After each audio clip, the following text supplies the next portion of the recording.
नमस्कार दोस्तों। Ward number 14 में जो मामला आया था सिमरी बख्तियारपुर नगर परिषद के, वहां छठ घाट का निर्माण होना था और छठ घाट का निर्माण तकरीबन तकरीबन 79 लाख रुपए की लागत से हो रहा है।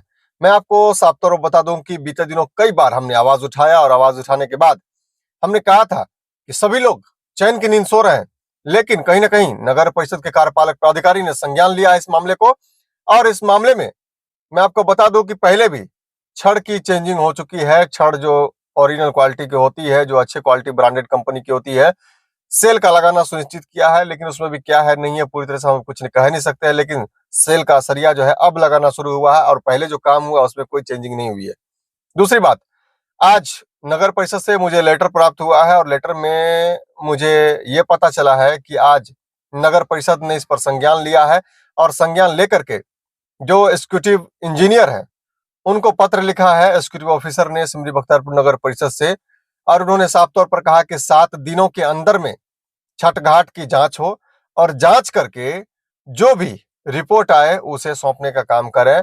हम लोग भी इंतजार कर रहे हैं कि 7 दिनों के अंदर में क्या जांच होती है, क्या जांच में रिपोर्ट आती है। वो सारी जांच और जांच की रिपोर्ट देखी जाएगी, क्योंकि हम लोगों के पास नींव से लेकर के अब तक की सारी एक एक तथ्य, एक एक रिपोर्ट और एक एक चीज, एक एक कॉलम, कहाँ कटा, कहाँ क्या हुआ नहीं हुआ, कितनी दूरी है, कितना क्या है नहीं है, हर एक चीज की फोटो वीडियो हमारे पास साक्ष्य के तौर पर उपलब्ध है। हम देखना चाहेंगे कि जो ऑफिसर यहाँ पर आएंगे, एग्जीक्यूटिव इंजीनियर, वो क्या जांच करके जाते हैं और क्या रिपोर्ट देते हैं। इससे पता चलेगा कि मंशा क्या है, निष्पक्ष तरीके से जांच हो रही है या नहीं हो रही है। सब कुछ उस रिपोर्ट आने के बाद पता चलेगा। 7 दिन का मोहलत दिया गया है और 7 दिन के अंदर हम लोग बहुत कुछ देखेंगे और बहुत कुछ का इंतजार है जो रिपोर्ट के बाद पता चलेगा और जांच के बाद पता चलेगा। और हम लोग को, हालांकि ये उस रिपोर्ट में होना चाहिए, लेकिन हम लोगों की ये भी मांग है कि जब जांच के लिए पदाधिकारी आए तो सिमरी बख्तियारपुर के जितने भी सम्मानित पत्रकार हैं हमारे साथ साथ उनको भी बुलाया जाए, उनको भी वहां रखा जाए, लाइव वीडियो किया जाए, लाइव स्ट्रीमिंग हो, हर चीज की निष्पक्ष तरीके से जांच हो और ताकि पता चले, जनता को पता चले, जनता को दिखाई दे कि कहां भ्रष्टाचार हो रहा है, नहीं हो रहा है, सही क्या है, गलत क्या है, हर एक चीज खुल करके सामने आए। दूसरी तरफ जहां तक बात है वार्ड नंबर 14 में जो छठ घाट का निर्माण हो रहा है, उसमें साफ तौर पर जो नगर परिषद कार्यपालक पदाधिकारी ने एक्शन लिया है वो अच्छी बात है। ऐसा ही होना चाहिए। जब भी आपको कहीं कुछ गड़बड़ दिखे या कोई सूचना मिले तो उस पर कार्रवाई करनी चाहिए। और 7 दिनों का मोहलत मिला है, 7 दिनों की मोहलत के बाद देखते हैं क्या होता है। फिलहाल एक कमी और है उसमें, जो काम होगी वो उसमें तो कमी ही कमी है, कोई दिक्कत बात नहीं है। जो लेवलिंग से काम करना था वो लेवल से काम तो हो नहीं रहा है। खैर, जिस लेवल के नीचे सबसे पहला घाट जो बनाया गया था उसको मैंने बताया था कि पानी से कितना ऊपर है, वहां अंदर से मिट्टी बिल्कुल खाया हुआ है, मिट्टी बिल्कुल भी नहीं है, पानी में बिल्कुल हटा हुआ है, कभी वो धंस सकता है। उसमें आज हमने देखा कि उसमें मिट्टी डाला गया है और हम देखे कि वहां पर अच्छे तरीके से वहां मिट्टी डाला गया। तो कहीं ना कहीं प्रभाव है और आवाज उठाने का आम जनों को फायदा होगा। और दूसरी बात कि जो प्रयोगशाला बनना चाहिए, प्रयोगशाला वहां पर नहीं बना है। सबसे पहली बात, कोई भी टेंडर लेता है, कोई भी ठेकेदार जब काम करेगा तो कंक्रीट को नापने का, कंक्रीट की क्वालिटी देखने का एक प्रयोगशाला बनता है, जिसका खर्च भी उसी एस्टिमेट में इंक्लूड होता है। वहां पर एक छोटी सी मशीन लाई जाती है, मशीन रखी जाती है, बल्कि वहां पर आप जो शेड डालिएगा, जो चदरा डालिएगा या जिस चीज का आप रूम बनाइएगा सामान रखने के लिए, लेबोरेटरी रखने के लिए, यानी कि प्रयोगशाला बनाने के लिए, उसके लिए भी सरकार खर्च देती है।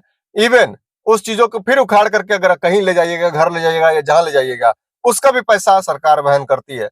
लेकिन ये लोग अभी भी प्रयोगशाला वहां पर नहीं बनाए हैं, जिससे ये पता चल सके कि हम कितने स्ट्रेंथ की सीमेंट डाल रहे हैं, क्या क्वालिटी है, सीमेंट की मजबूती कितनी है, जो माल डाला जा रहा है उसकी मजबूती कितनी है, उससे उस मशीन से चेक किया जाता है, जांच किया जाता है, जिसका अगले टाइम पूरा का पूरा वीडियो जो है उसी मशीन के ऊपर बनाया जाएगा। लेबोरेटरी कैसे क्या है, नहीं है, उसमें क्या होता है, नहीं होता है, कितना स्ट्रेंथ तक जांच की जाती है, क्या होता है, नहीं होता है, सब कुछ करेंगे। लेकिन सबसे बड़ी बात यह कि जब निविदा में शपथ पत्र लगता है, निविदा में शपथ पत्र लगने के बाद ही वो चीज, यानी कि टेंडर, उन लोगों को मिलता है कि सबसे पहला काम ये होता है कि वहां प्रयोगशाला बनाया जाता है, कि वो मशीन उपलब्ध होती है, उसका शपथ पत्र होता है।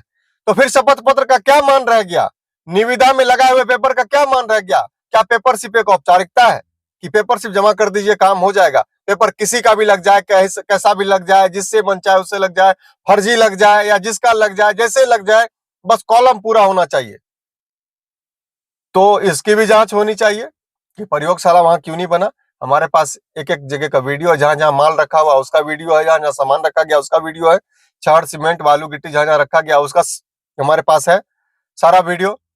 हम वहां काम कर रहे लोगों से भी पूछे, उन्होंने कहा कि साफ तौर पर यहाँ प्रयोगशाला नहीं बना है, लेबोरेटरी नहीं बना है। आम लोगों से हमने बात किया, उन लोगों ने भी कहा यहाँ नहीं, ऐसा कुछ नहीं यहाँ पर है। तो सबसे बड़ा सवाल यह है एग्जीक्यूटिव साहब कि प्रयोगशाला जब बनना है और उसका बजाबते शपथ पत्र लगता है तो वो प्रयोगशाला किधर है? दूसरा चीज पाइलिंग तो हो ही गया। तीसरा चीज आप देख रहे हैं कि छठ घाट जहां से बनना चाहिए वहां से नहीं बना। चौथा चीज सरिया में आप देख ही लिए किस तरीके का घोटाला हुआ। तो बहुत कुछ है बोलने को, लेकिन हम बहुत विशेष नहीं बोल पाएंगे। लेकिन आपने कम से कम जांच का आदेश दिया है, इसके लिए धन्यवाद है। और नगर परिषद की जनता इसी तरह अगर डटी रहे तो बेहतर से बेहतर कार्य होगा। हालांकि सिर्फ एक काम पर निकला है, और भी बहुत सारा काम हो रहा है, बहुत सारा नाला बन रहा है, और उसकी स्थिति क्या है ये किसी को पता नहीं है। मैं उसका भी मांग करता हूं नगर परिषद सिमरी बख्तियारपुर कार्यपालक प्राधिकारी से, उसकी भी जांच हो और उसको जांच करके सब पर कार्रवाई करे और सबका पैसा काटा जाए जो जो काम नहीं हुआ है। बने रहिए हमारे साथ और देखते रहिए द बॉस न्यूज।